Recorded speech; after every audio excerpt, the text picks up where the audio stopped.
할렐루야. 3월 6일 금요일 매일 성경 묵상 말씀입니다. 오늘 말씀은 요한복음 11장 1절에서 16절의 말씀입니다.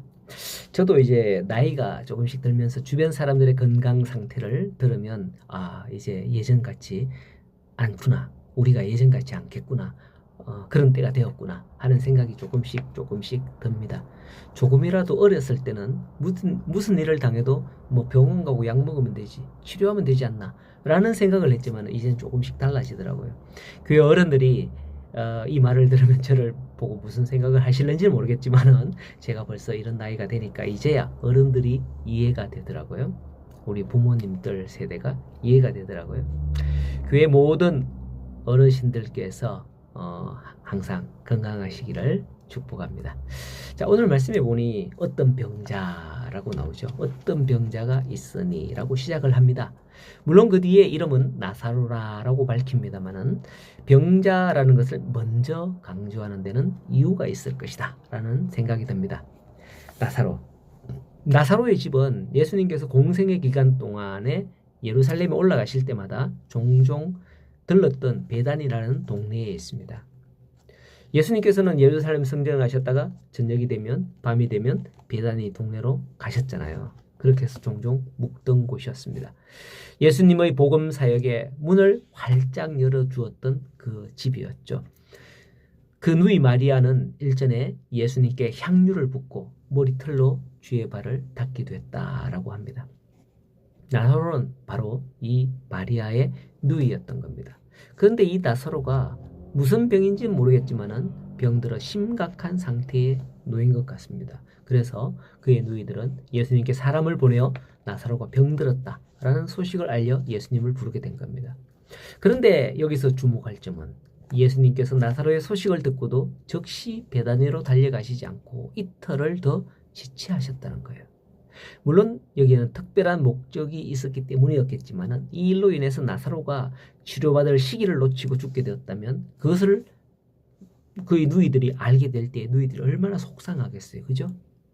그러나 예수님께서는 4절에서 7절을 보면 나사로가 병든 게 죽을 병이 아니라 하나님의 영광을 위하며 하나님의 아들이 이로 말미암아 영광을 받게 하려 합니다 라고 말씀을 하십니다. 사실 이 이야기는 다 아는 우리는 이해가 가요. 그리고 그만큼 뭐 어쩌면 뭐 여기에 기대감이나 뭐 이런 게 없다고 할까나 알기 때문에 뭐 뻔한 거 아니야? 이렇게 생각을 하죠.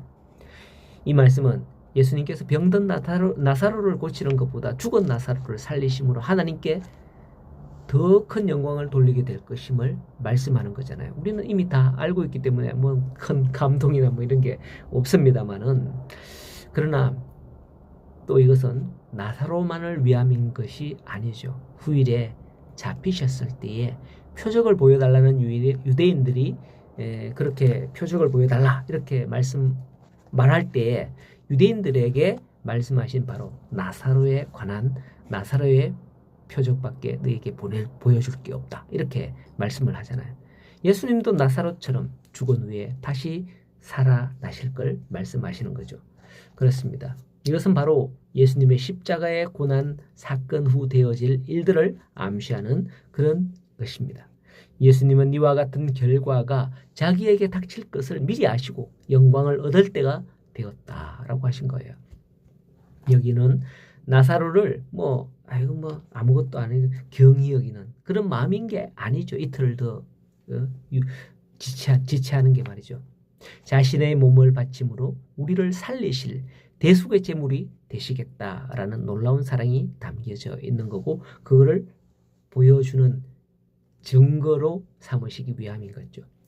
저는 4절의 말씀을 읽으면서 특별히 읽고 또 읽으면서 문득 이런 생각이 들었습니다. 우리 교회 정미경 집사님 아시죠? 정미경 집사님께서 암으로 인해서 고통을 당하고 계십니다. 말기인데요. 우리 집사님이 이 말씀을 앞에 적어놓고 10번, 100번, 1000번 계속 읽었으면 좋겠습니다. 그런 생각이 들더라고요. 그리고 우리들 또한 이런 생각을 깨닫게 하기 위해서 이 말씀을 암송하고 선포하며 집사님을 위로했으면 좋겠다는 그런 생각이 들어요. 그러면 반드시 하나님께서 영광을 받으시게 될 줄로 믿습니다.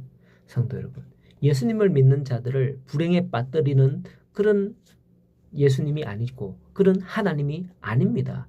비록 이 말씀을 하시고 급히 가시지는 않으셨지만은 예수님은 하나님의 영광을 위해서 나사로가 죽기까지 기다리는 것을 볼 수 있다는 거죠.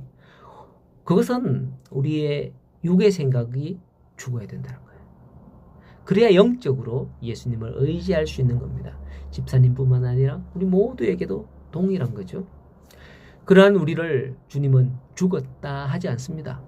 뒤에 보면 뭐라 그래요? 잠들었다. 잠들었다고 하죠. 예수님께서는 풍랑이는 바다를 향해서도 이런 말씀을 하시잖아요. 잠잠하라, 고요하라. 주님은 기도하러 새벽에 오히려 미명에 산으로 가셨다라고 하는 거죠. 조용하고 고요한 그러한 때이죠. 우리를 떠들게 하는 모든 생각 다 잠들어야 하는 줄로 믿습니다. 그래야 주님이 부르시는 음성이 들리게 되는 거예요. 비록 나사로가 죽었으나 다시 살리시는 권세를 가지신 예수님은 결코 죽었다 하지 않으시고 잠들었다 하시는 거예요. 그러한 고요한 중에 이후의 말씀의 내용을 보면 주님이 무덤 앞에 큰 소리로 외치지 않습니까? 나사로야 나오너라 라고 말이죠. 고요한 중에 그게 들리는 거예요. 이 병은 죽을 병이 아니라 하나님의 영광을 위하며 하나님의 아들이 이로 말미암아 영광을 받게 하려 합니다 라고 했습니다. 이 말씀 꼭 기억하시기 바랍니다. 오늘도 우리의 심령을 떠들썩하게 하는 그런 세상의 모든 일들을 잠잠케 하시게 되기를 소원합니다. 주님의 음성을 듣기 위해서 그분 앞에 서게 되기를 소원합니다. 주님의 음성에 귀를 기울이는 오늘 복된 하루가 되기를 간절히 소원하고 축복합니다.